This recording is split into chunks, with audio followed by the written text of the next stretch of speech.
guhdarên hêja, qehwe û felsefe dest pê dike.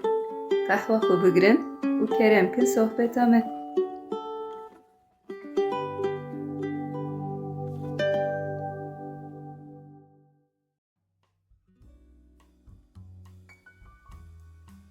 Merhaba guhdarên hêja, bi beşeke nû a qehwe û felsefeyê em careke din li pêşberî we ne. Merhaba guhdarên hêja, me dîsa qehwa xwe hazir kir û bi bernameyeke nû em dîsa pêşberî we ne.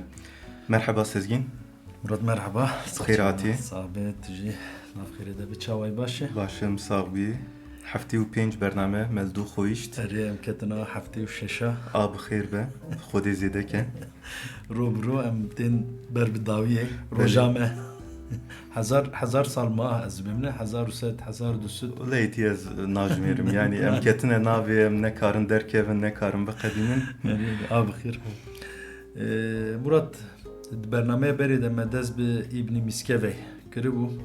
Meqala jiyana wî kiribû, berhemên wî naverokên berhemên wî te gotibû di felsefeyê de bi nêrînên xwe yên li ser ehlaqê derkeve pêş. Ji xwe be berhemên wî yên meqal kirin jî piranî li ser ehlaqê bûn. Belê İbn-i Miskevê wek me got di felsefeya ahlaqê de yani di dîroka felsefe İslamê de navekî giring e. Piştî Aristoteles û Farabi di felsefeya İslamê de wek muallimî salîse yani wek mamosteyê sêyemîn tê binavkirin. Di felsefeya İslamê de bi nêrînên xwe yên li ser ahlaqê û felsefeya ahlaqê yani bi etîkê derdikeve pêş. Helbet filozofên berî wî jî li ser ahlaqê nivisîbûn. Lê İbn-i Miskevê di felsefeya İslamê de cara ewilî berhemeke taybet bi taybetî li ser ahlaqê li ser felsefe ahlaqê nivisiye. Ji ber van sedeman di gelek çapkaniyan de jî wek filozofê ahlaqê hatiye binavkirin.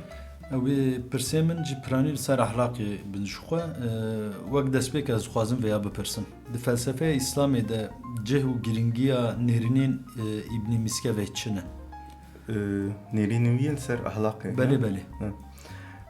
Di İslamê de bi taybetî di serdemên ewilî de ahlaq piranî bi awayeke dînî di çarçoveya baweriya İslamê de hatibû nirxandin û şûrovekirin. Li gor dînê çi baş e, çi xerab e, çi guneh e, divê me re çawa tev bigere û ji kîjan tevgeran dûr bisekine. Yani em li vir ahlaqeke normatîv dibînin. Ahlaqeke li ser qaideyan ava bûye dibînin. Divan qaideyan de jî hêmana bingehîn dîn e. Müslümantiye. Piştî sed sala heft û heşta bi xebatên wergerê re êdî felsefe Yunana antîk dikeve nav felsefe İslamê û bi vî awayî nêrînên li ser ahlaqê jî diguherin. Êdî ahlaq û felsefe ahlaqê wek pergaleke sistematik û teorîk tê nirxandin û şîrovekirin û di vê çarçoveyê de nêrînên nû derdikevin pêşberî me. Di navê pêvajoyê de di navê pêvajoya ve guherînê de em bêjin İbn-i Miskevê jî navekî giring e. İbn-i Miskevê felsefa xwe ahlaqê li ser felsefeya filozofên Yunana antîk ava kiriye. Bi taybetî jî li ser felsefeya Aristoteles. Gava em li berhema tehzîbul ahlaq dinêrin ku li ser felsefe ahlaqê berhemaya serekê meqal kiribû.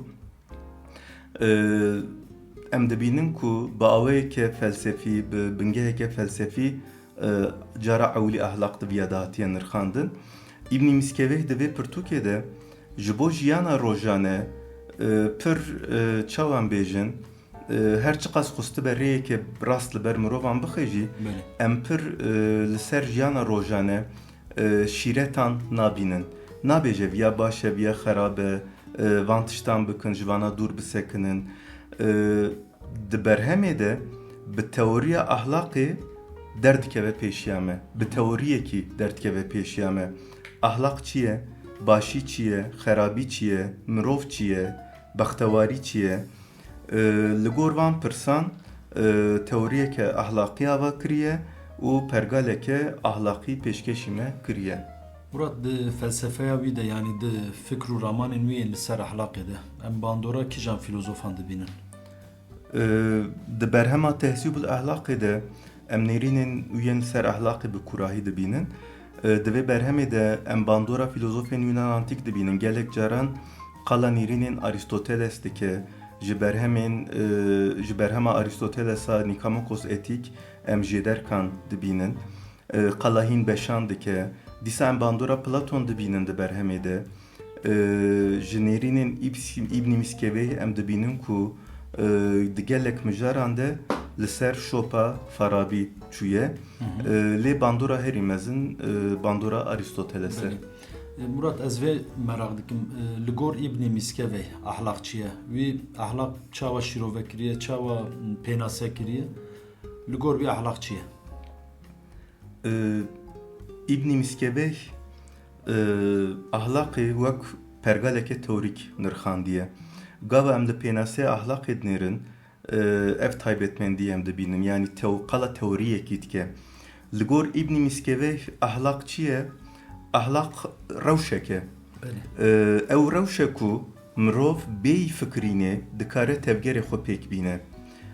Dixwazim hinek li ser vê pênaseyê bisekinim. Dibêje di ahlakê de mirov bêyî ku bifikire tevgeran dike. Ev bêyî fikir yani nayê wateya ku viya divê em şaş fehm nekin qala tevgerên bêfikir û raman nake. Ahlak rewşeke wîsa ava dike ku di her rewşê de wê mirov çi bike di hişê wî de diyar e. Ne hewce li ser bûyeran, li ser her tevgeran jinû ve rûnî bifikire. Ahlak di nefsê mirovan de, di rihê mirovan de nexşeyek amade dike û mirov li gor vê nexşê tev digere. Yani di bername berê de me qala bûyerekî kiribû İbn Miskeveh Pirtûkê davê serê İbn Sîna. İbn Miskeveh li ser viya nafikire gelo ez bavêjim navêjim. Yani di ser wî de nexşe diyar e o rast rast avêtiye İbn Sîna. Belê ev nexşeya ku di tevgerên ahlakî de rê li ber me re dixe. Çawa çêt be, çawa pêk dê? Ev çawa vê nexşeyê çêkin? Li gor İbn Miskeveh ahlak bi du cûreyan derdkeve pêşiya me. A ewlê ahlaka tabiî. Gava em tên dinyayê em xwediyê vê ahlakê ne yani di tebiata mirovan de heye. Ahlaka din jî ahlaka ku bi tevger û perwerdehiyê mirov bi dest dixe. Ev ahlak di serî de bê çawan bêjin bê fikrîn derdkeve meydanê dûre ji bo mirov dibe wek elemandinek û wek çawan bêjin dibe wek karakter wek xislet tê binavkirin. Piştî viya êdî mirov li ser her tevgerê wê çi bike çi neke bi kurahî nafikire yani êdî diyar dibe û nexşeyek ahlakî bi viya wayê amade dibe. Di vê dabeşkirina ahlaka İbn Miskeveh de mijareke girîng derdkeve pêşberî me ku İbn Miskeveh jî bi xwe li ser viya sekiniye. Çi ye ev mijar? Gelo ahlak tê guhertin an na. Eger mirov gava tê dinyayê ahlak bi awayekê xwezayî di tebiata wî de hebe wê çaxê me dikare bêje ku ahlak nikare bê guhertin. Di vê rewşê de eger em viya wer qebûl bikin İbn Miskeveh dibêje di vê rewşê de jî tu qîmeta perwerdehiya ahlakî namîne. Yani dibe viya awa hatî dunyayê ji ahlak wî viyaye û êdî çi bike jî bê fêdeye naguhere. Ji ber vê sedemê İbn Miskeveh di dabeşkirina ahlakê de her çi qas ahlaka tabiî wek cûreyek ahlakî nîşan bide jî dûre li ser şopa Aristoteles diçe û wek Aristoteles dibêje her ahlak dikare bê guhertin. Li gor wî sedema guherîna ahlakê jî taybetmendiya mirovan e. Mirov xwedî îradeye, mirov dikare zanibe başî çi ye, xerabî çi ye, başî û xerabiyê ji nav hev bineqîne, ji hev cuda bike û mirov dikare bê perwerdekirin. Loma dibêje mirov dikare ahlaka xwe jî biguherîne. Te got İbn Miskevê guherîn ahlakê di parêze û ji nav sedemên guherîn ahlakê yek jê jî perwerdehî ye. Belê. Ahlak bi perwerdehiyê çawa dikare bê guhertin? Di nav felsefeya ahlakê ya İbn Miskeveh de em şop û bandora filozofên Yunan Antik dibînin. Di xwîpakiyê de yani di feziletê de ev bandor bi Platon dest pê dike lê dawiya em dibînin ku İbn Miskeveh tê sergotin Aristoteles. Di mijara karakterê de jî em bandora Galen dibînin. Ji Galen dest pê dike û dawiya dîsa tê ser gotin Aristoteles. Di perwerdehîya ahlaqê de em hem bandora nêrînên Galen an jî Galinos dibînin hem jî bandora Aristoteles dibînin. Her du filozof jî guherîna ahlaqê diparêzin û di guherîna ahlaqê de bandora perwerdehiyê derdixin pêş. Li gor Aristoteles mirovekî xerab bi perwerdehiyê dikare ji xerabiyê dûr bisekine û bibe mirovekî baş. Ev jî bi elmandinê pêk tê. Yani dibe mirov çiqas zêde tevgerên baş bike, çiqas zêde başî bike, di elime başiyê û ji xerabiyê dûr dikeve. Yani çiqa başî bike dibe miroveke baş. Li ser viya mînakên Aristoteles hene li ser tevgeran di Nikamokos etikê de qala lêdana gîtarê dike. Dibe gîtarjenekê çiqas zêde gîtar lêxe, ew qas dibe gîtarjenekê baş. Ew ê çaxê mirovekî baş jî çiqas başiyê bike, ew qas dibe mirovekî baş. Aristoteles wek me got dibêje karakter bi elmandina tevgeran ava dibe. Di her bûyerê de başî çi ye, xerabî çi ye, tu ji nav hav derdixî, berê xwe didî başiyê. Yani tu xwe bi xwe perwerde dikî. Ev jî dûre dibe elmandinek û karaktera te pê ava dibe. Yani ahlak li gor İbn Miskevê çawan bêjin wek hunereke tediya û gîtar me mînakda. İbn Miskevê dibe ahlak wek hunereke û ji ber ku tevgerên mirovan ber bi başî ve dibe di nav huneran de hunera herî bilind e. û jaliyeke din ve jî li gor İbn Miskevê di nav aqil û ahlaqê de girêdayîneke xurt heye. Tevgerên ahlaqî tevgerên ji aqil bêpar ninin. Yani di bingeha tevgerên ahlaqî de pêvajiyeke aqlî heye, fikrîn heye.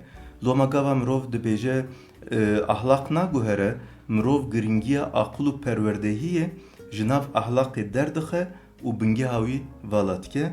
Bi vîya re jî pergala ahlaqê zirarê dibîne, tevgerên ahlaqî kêm dibînin. Yani êdî mirov li ser tevgeran nafikire bê fikrîn tevgera dike. Yani çawan bêjin hema dibe ettehiyatu çawalê hatu. Ev jî zirarê dibe dide ahlaqê. Yani vê çawa em karin bêjin di guherîna ahlaqê de hêzekê dide destê mirovan. Yani dibêje mirov xwedî aqil e, biriya aqilê xwe dikare perwerde bibe û ahlaqê xwe jî biguherîne. Belê yani vîn û îradeya mirov di pêvajoya guherînê de di pêş de ye. Xwedî roleke giring e.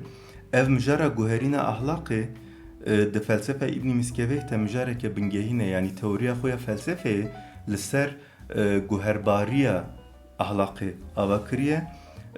Viya jî guherîna ahlaqê bi mantıqa Aristoteles jî îspat dike. Dibêje her ahlaq dikare bê guhertin, tiştên ku dikarin bên guhertin ne tiştên tabîî ne, wê çaxê ahlaq jî ne tabî ye. Yani ahlaq dûre dikare bê guhertin. Ji aliyê mantıqî ve guherbariya ahlaqê bi vî şiklî diyar dike, ji aliyeke din ve jî guherbariya ahlaqê nêrînên İbn Miskevê yên li ser xwezaya însan derdixe pêşberî me. Li gor İbn Miskevê yani hem xwezaya însan hem jî di gerdûnê de di nav xwezayê de ciyê însan derdixe pêşiya me. Li gor İbn Miskevê candarên li ser dinyayê ji aliyê taybetmendî û mertebeyê ve ji hev cuda ne. û di nav candaran de jî ji alî mertebeyê ve a herî bilind însan e. Dibêje gava mirov ji vê taybetmendiya xwe haydar be û tevgerên xwe li gor vê taybetmendiya xwe pêk bîne wê di nav candarên dunyayê de bibe candarê herî bi şeref û wê bigîje bextewariya herî mezin. Dibêje mirov wek candarekê xwedî aqil di vê pêşiyê xwe nas bike, nefs û ruhê xwe nas bike, cewhera döndürê xwe de bibîne, viya nas bike.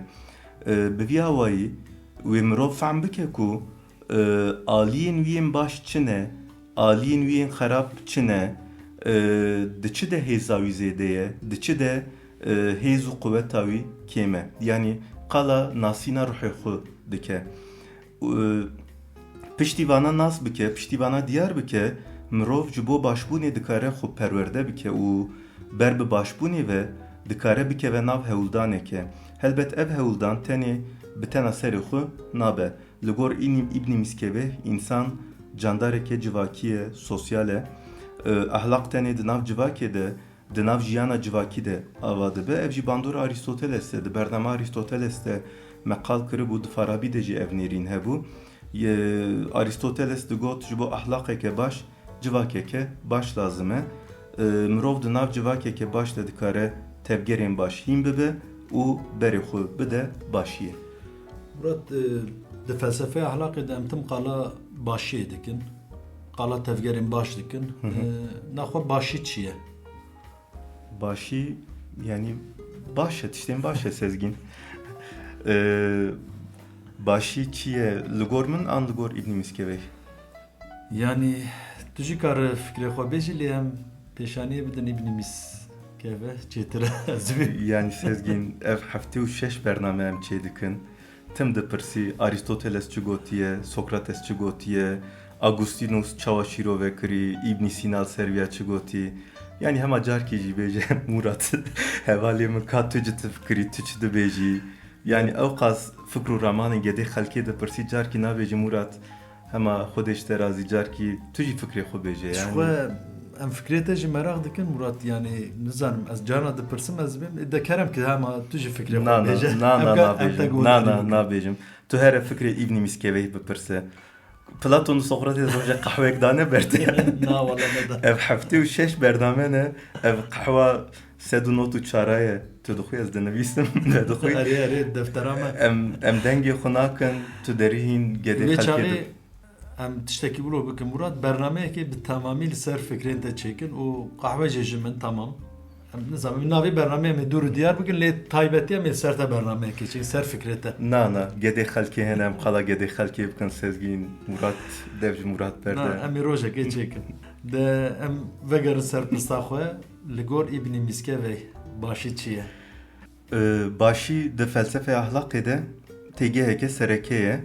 Ne tenê başî dijberê wî xerabî jî bi hev re du têgehên sereke pêktînin. Di felsefê de gelek têgeh hene wek em zanin lê her beşên felsefeyê xwediyê têgehên taybetin, xwediyê têgehên sereke ne wek mînak ontolojiyê de hebûn û tunebûn, di epistemolojiyê de rastî xeletî. Di felsefeya ahlakê de jî başî û xerabiyan jî baş û xerab bana têgehên sereke ne. Başî çi ye? Li gor İbn Miskeveh helbet ne li gorî min, li gor İbn Miskeveh. Başî armanca herî dawî ye. Herkes dawiya dawî wek armanc başiyê dixwaze. Ev pênase pir dişibe pênaseya bextewariya Aristoteles. Li gor Aristoteles bextewarî ji bo mirovan armanca herî bilind e û herî dawî ye. Her mirov dawiya dawî dixwaze bigîje bextewariyê. Ji ber vê sedemê em karin bêjin ku bextewarî jî başiyeke û tişteke baş e. Yani li vir girêdayîneke di nav baş û bextewariyê de em dibînin. Armanca xwîpakiyê bextewarî ye, mirovên xwediyê tevgerên baş jî bextewarin.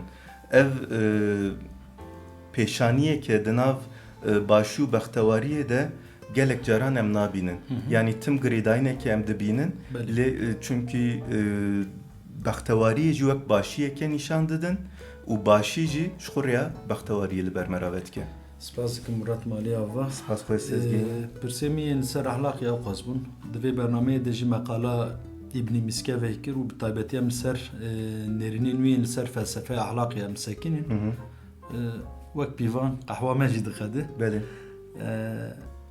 Tên dawiya bernameyê xwe heger hebe tişteke dawî hebe tu dixwazî bêjî hebe kerem ke. Na Sezgîn yani Fikrê te yên ser ahlakê fikrên İbn Miskeveh pediya û wekî din qeyez ranabin fikrê xwe nabêjim li vir. Di bernameyê de meqala İbn Miskeveh kir bi taybetî li ser felsefeya ahlakê çi difikire çi dibêje. Ahlak di felsefeya wî de xwediyeciyekî girîng e. Yê çend mijarên din jî hene ku İbn Miskeveh di çarçova ahlakê de şîrove dike. Ez dixwazim qala wan jî bikim lê Em vana bêlim bernameyekê din wê çêtir be. Ev bername siyah ji Belê, çêbê belê. xwe. Êdî baş e em xatir ji guhdarê xwe bixwazin. Belê. Guhdarên hêja heta bernameyeke din bimînin di nav xêr û xweşiyê de. Guhdarên hêja heya bernameyekê din bibînin di xweşiyê de bê qih û felsefe nemînin. Bi xatirê we. Bi xatirê we.